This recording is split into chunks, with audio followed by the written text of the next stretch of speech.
सहनाववतु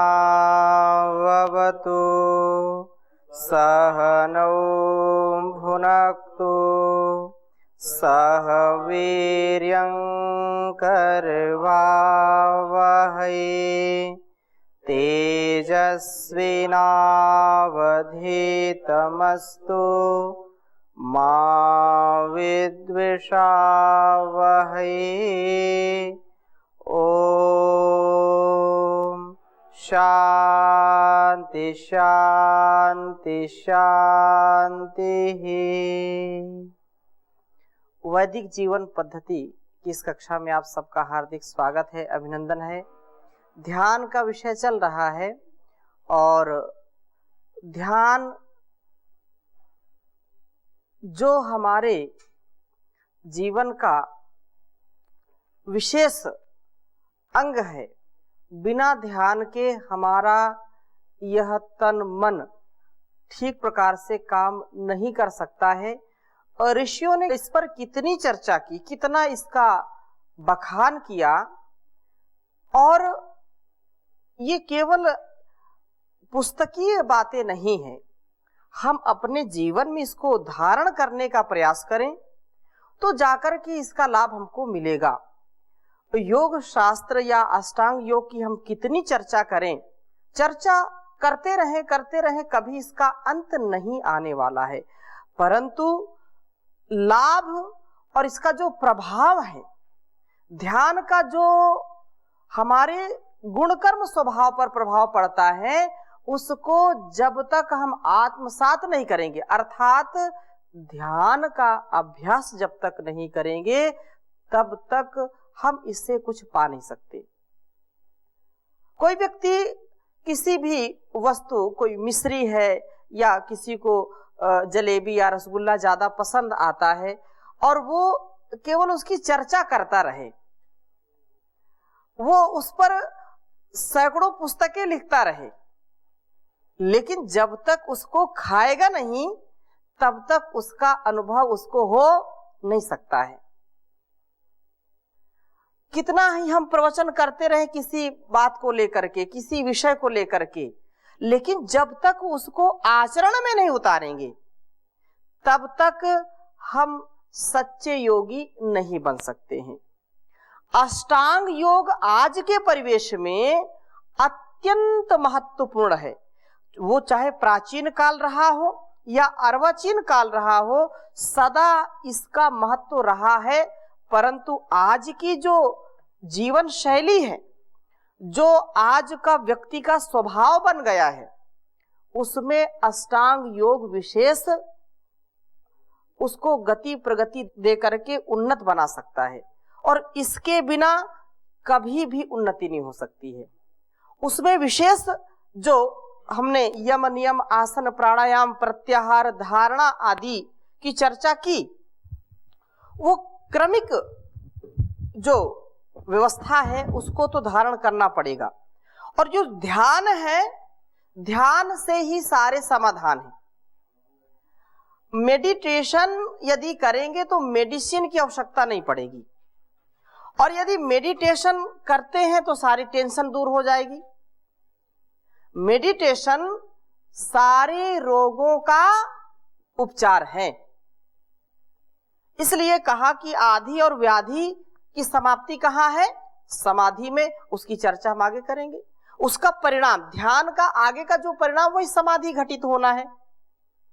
परंतु ध्यान के विषय में हमको निर्भ्रांत होकर के इस बात को स्वीकार करना चाहिए कि कम से कम 24 घंटे में एक स्वस्थ व्यक्ति को या सांसारिक व्यवहार को भी जीने वाला व्यक्ति यदि ध्यान का अभ्यास करता है, अपने कार्यों में थोड़ा सा जो है अवकाश निकाल करके 10 मिनट, आधे घंटे, 1 घंटे का भी यदि अभ्यास वो कर ले तो उसकी बैटरी चार्ज हो जाती है।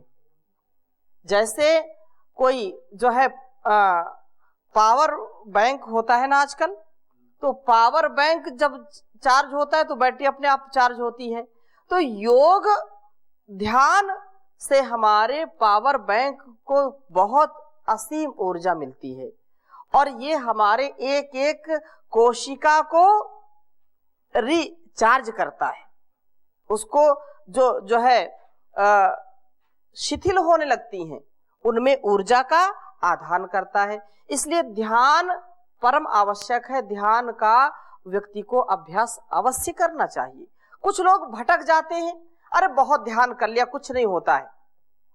एक दिन बैठा, 2 दिन बैठा, 4 दिन बैठा, 1 महीने बैठा, 2 महीने बैठा, 1 साल अभ्यास किया।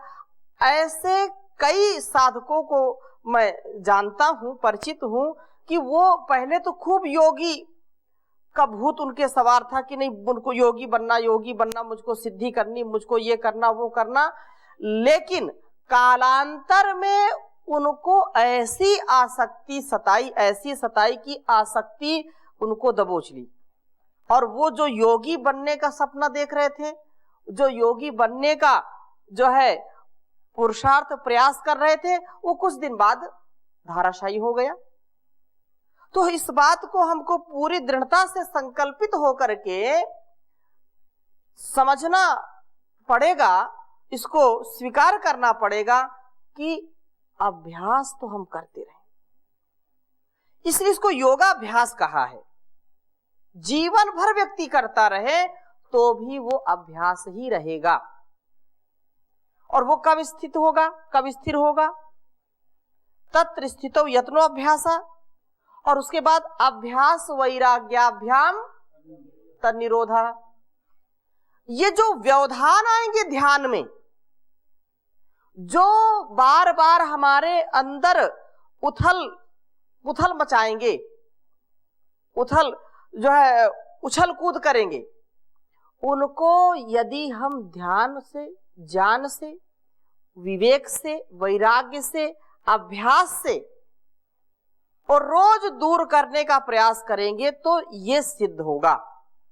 और यदि हम भटकेंगे, हम हताश हो जाएंगे कि बहुत दिन हो गए ध्यान करते करते, कुछ तो उपलब्धि हुई नहीं। उपलब्धि होती है लेकिन हम उसको समझ नहीं पाते, स्वीकार नहीं कर पाते, अधीर हो जाते हैं। हमको लगता है कि आज मैं ध्यान में बैठा हूं और मुझको आज ही पूरी सिद्धि मिल जाए। मैं ध्यान कर रहा हूं 1 सप्ताह से, 2 सप्ताह से, अभी तक कुछ मिला ही नहीं, कुछ महसूस ही नहीं हो रहा। उस पर हमको विचार करना चाहिए। जो पीछे का कुसंस्कार है, जो पीछे के हमारे दुर्गुण हैं, दुर्व्यवहार हैं, दुर्व्यसन हैं, वो हमको खींच रहे होते हैं। अब उसको साफ करने में समय तो लगेगा। बहुत जो है फर्श बहुत गंदा हो तो एक बार झाड़ू लगाने में साफ नहीं होता है, उसको 2 बार लगाना पड़ता है। एक बार यदि पोछा करते हैं, एक बार सफाई करते हैं, नहीं पूरा साफ होता है, 2 बार करते हैं, 3 बार करते हैं। बार बार लगातार जब उसकी सफाई करते हैं तो फिर उसमें चमक आने लगती है। ऐसे ही हमारे स्वभाव में, हमारे संस्कार में यदि हम अपने को उत्तम बनाना चाहते हैं तो ध्यान का बार बार अभ्यास करना पड़ेगा। 1 बार नहीं, 1000 बार भी करना पड़े, लाख बार भी करना पड़े, करोड़ों बार भी करना पड़े, तो भी कभी निराशा नहीं आनी चाहिए। इसलिए कहा सतु दीर्घ काल नैरंतर सत्कार आसेविता दृढ़ भूमि। चाहे वो जो है किसी भी बिंदु पर हम चर्चा करें, किसी बिंदु पर यदि हम सिद्धि प्राप्त करना चाहते हैं तो ये तो करना ही पड़ेगा असीम धैर्य के साथ। उसकी सीमा नहीं है कि भाई आप 1 महीने तक परिणाम तो मिलेगा, आप 1 घंटे भी करोगे तो परिणाम मिलेगा।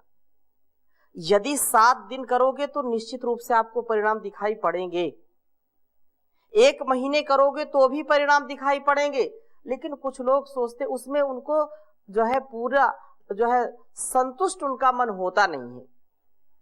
ध्यान ऐसा जो कार्य, ऐसा फल नहीं है कि बस अभी जो है पेड़ पर चढ़े और डाल हिला दी और जैसे फल मिल गए वैसे ऐसा मिल जाए, ऐसा नहीं। यद्यपि जब लगातार हमारा अभ्यास होता रहेगा, एक क्षण में आपका ध्यान लगेगा, एक क्षण में आपको लाभ मिलेगा, एक क्षण में आपको शांति की अनुभूति होगी। इसलिए लगातार इसका अभ्यास करना आवश्यक है, इसमें कोई संदेह नहीं। हाँ, बाधाएं तो अवश्य आएंगी, लेकिन बाधाओं से हमको विचलित नहीं होना है। बहुत लोग कहते हैं कि ध्यान तो करना चाहते हैं लेकिन ध्यान लगता नहीं है, या ध्यान लग गया तो बाधा आ जाती है। भाई, संसार में तो बाधाएं चारों ओर हैं, बाधाओं से कोई बच नहीं सकता है। यदि हिमालय में भी जाएंगे तो कुछ ना कुछ तो बाधाएं आएंगी। भूख बाधित करेगी आपको, प्यास बाधित करेगी, या शीत बाधित करेगा। अनेक प्रकार से मैदान में आएंगे तो अलग यहाँ चुनौतियां हैं, समाज में जाएंगे तो वहां अलग चुनौतियां हैं, घर में है तो अलग चुनौतियां हैं, जंगल में है तो अलग। हर प्रकार से व्यक्ति का परीक्षण प्रकृति करती है, और इस प्रकृति में जो विकृति को प्राप्त नहीं होता है, जो व्यक्ति प्रकृति के आकर्षण में कभी भी बाधित नहीं होता है, अपने आप को संभाल के रखता है, उसी का ध्यान सिद्ध होता है। और जब व्यक्ति इसको अपनाना चाहता है, इसको प्राप्त करना चाहता है, ये भी मिल जाए, ये भी मिल जाए, ये भी, रसना पर नियंत्रण नहीं, घ्राण पर नियंत्रण नहीं, श्रोत्र पर नियंत्रण नहीं, स्पर्श पर नियंत्रण, शब्द रूप रस गंध आदि जो विषय हैं, यदि इन पर नियंत्रण नहीं आएगा, इनको हम यदि नहीं संभालेंगे तो निश्चित रूप से कभी भी ध्यान हमारा सिद्ध नहीं हो सकता है।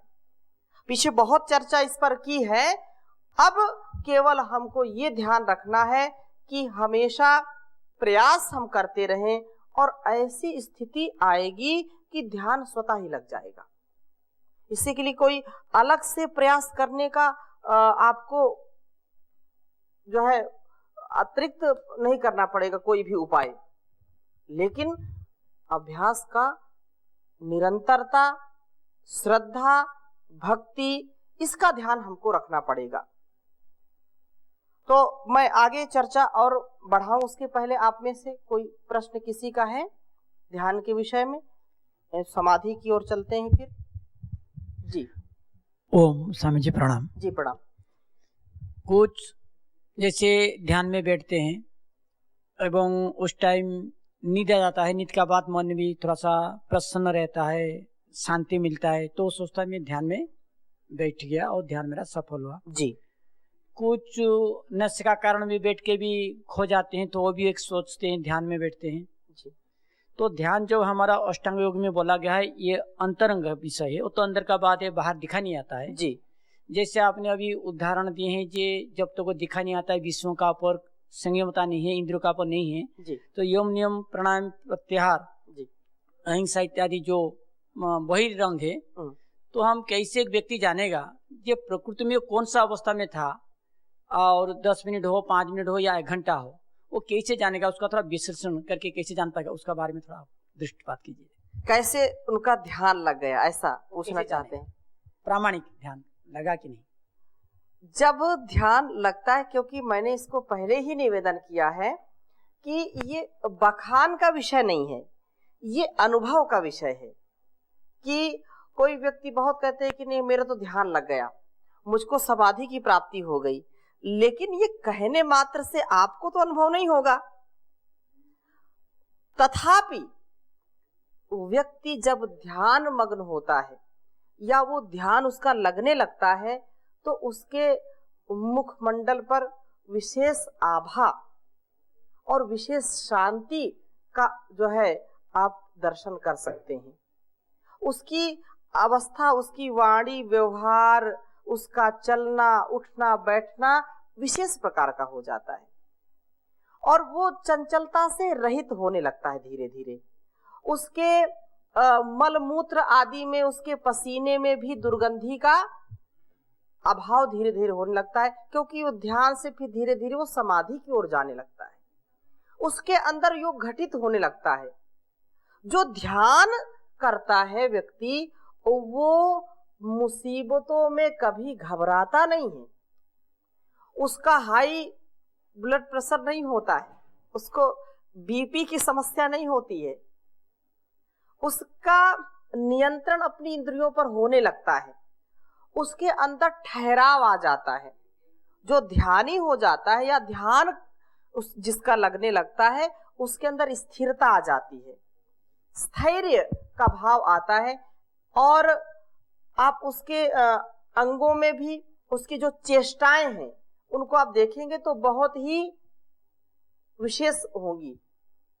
कोई विशेष उसमें आपको रज का मतलब रजस जो रजोगुण है वो तो रहेगा, क्योंकि रजोगुण के बिना व्यक्ति उत्साह में नहीं रहता, लेकिन उसका उत्साह सात्विकता से परिपूर्ण रहता है। उसका संयमित आहार होता है, उसके संयमित विचार होते हैं, उसका संयमित व्यवहार होता है, उसकी निद्रा भी संयमित हो जाती है। नहीं, जो प्रमाद में रहता है, आलस्य में रहता है, वो फिर जो है दुर्गति को प्राप्त होता है। कुछ ऐसे लोग होते हैं कि वो कहते हैं हम ध्यान कर रहे हैं और खूब सोते हैं। वो ऐसे नहीं, जो सच्चा ध्यान लगाने वाला होगा, जिसको अनुभूति होगी ध्यान की, उसके अंदर उत्साह का अतिरेक आता है और वो ठहर जाता है। वो जो आलस्य वाली बात है वो धीरे धीरे कम हो जाती है। ऐसा आप कह सकते हैं, अनुभव ऐसा कर सकते हैं। और जो मैंने बात कही कि वो तो फिर व्यक्ति कैसे कैसे अनुभव करता है, वो तो करने वाला ही जानता है। समाधि का विषय, क्योंकि क्रम प्राप्त समाधि का स्वरूप आचार्य जो है महर्षि पतंजलि इसका स्वरूप बताते हुए कह रहे हैं, तदेव अर्थ मात्र निर्भासम स्वरूप शून्यम उ समाधि। कह रहे हैं कि तत्एव अर्थ मात्र निर्भासम,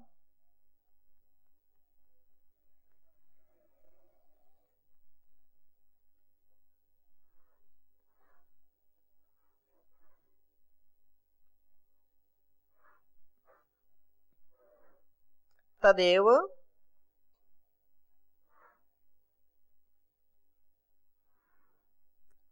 तदेवार्थ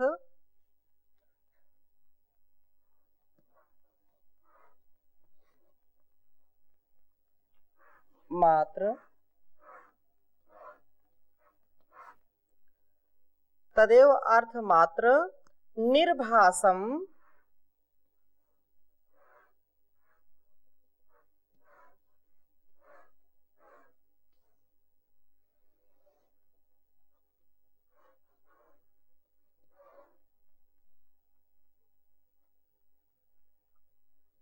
स्वरूप शून्यमिव समाधि।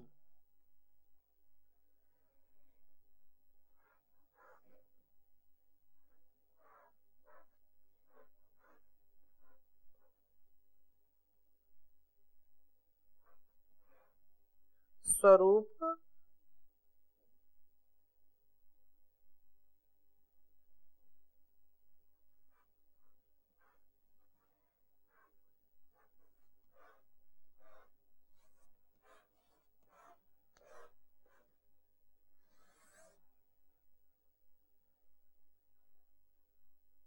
समाधि।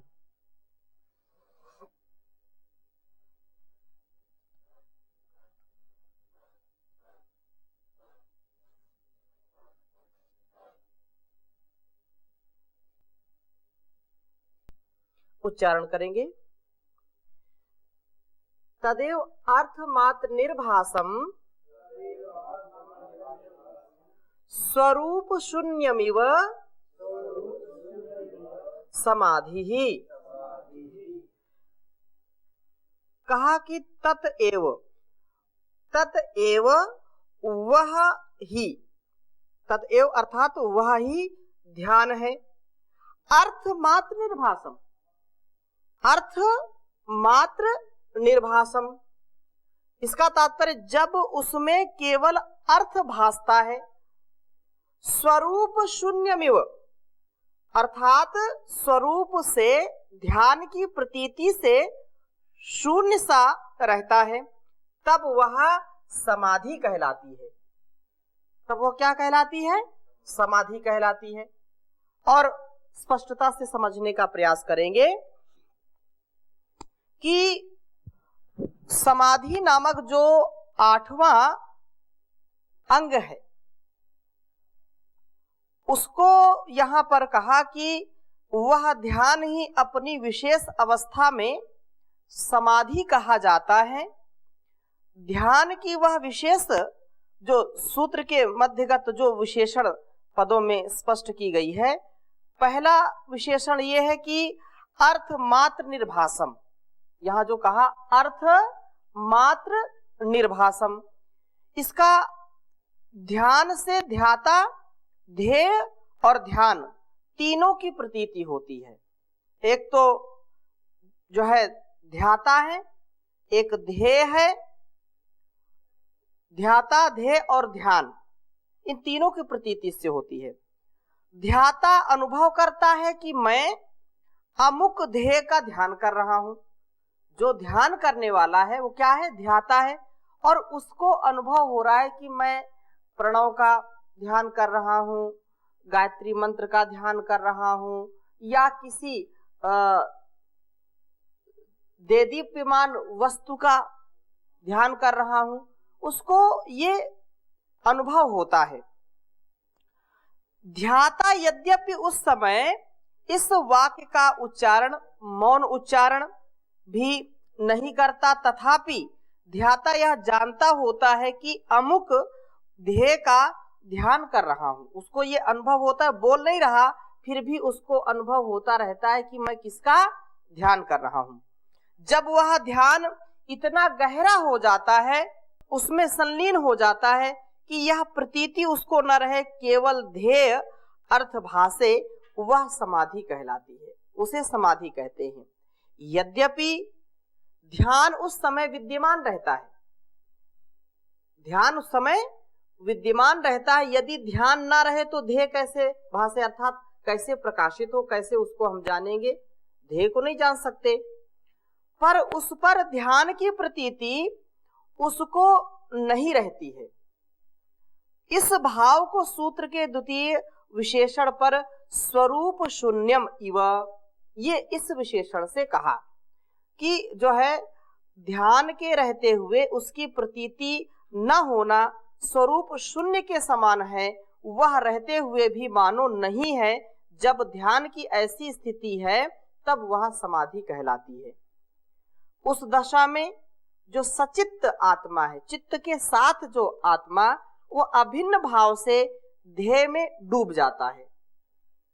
उसके अतिरिक्त और कोई भी प्रतीति नहीं होती है।